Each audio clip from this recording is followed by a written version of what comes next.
Aida for telling a friend that a tattoo on her chest saying Forever Brian's is a deal breaker for most men, even though Brian has since passed away. I've got a friend named Eula that is relatively new, as I've only known her for 4 years. She has a tattoo on her chest just below her collarbone that says Forever Brian's. She got it when she was quite young, early 20s, about 15 years ago, when she was engaged to her first love, who unfortunately passed away due to cancer, is my understanding.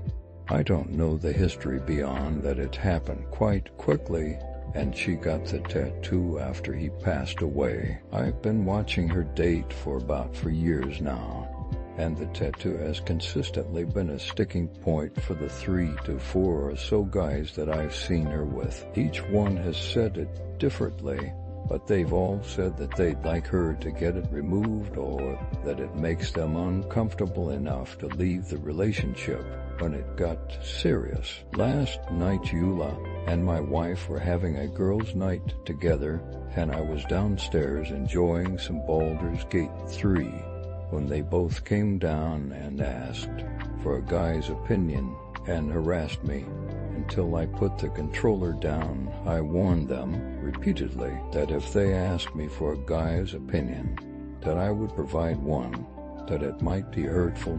So I asked the ladies if they remembered the movie Titanic.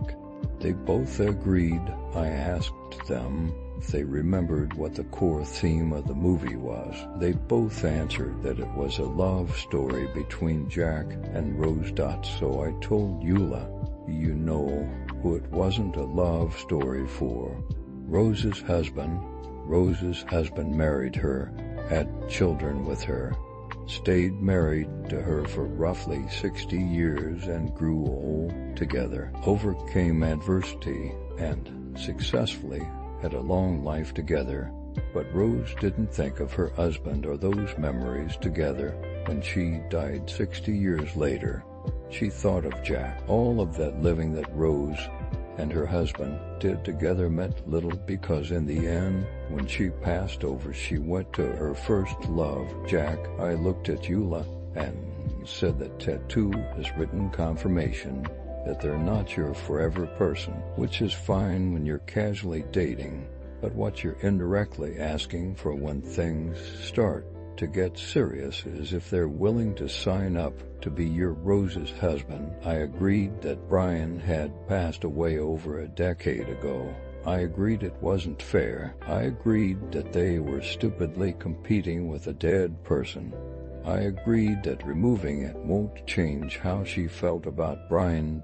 My bottom line was this was a one guy's opinion on the matter, which obviously all her previous boyfriends to some degree agreed with me on, as each one had raised it as a serious issue to them. I wasn't trying to start a huge argument, but that's basically what happened.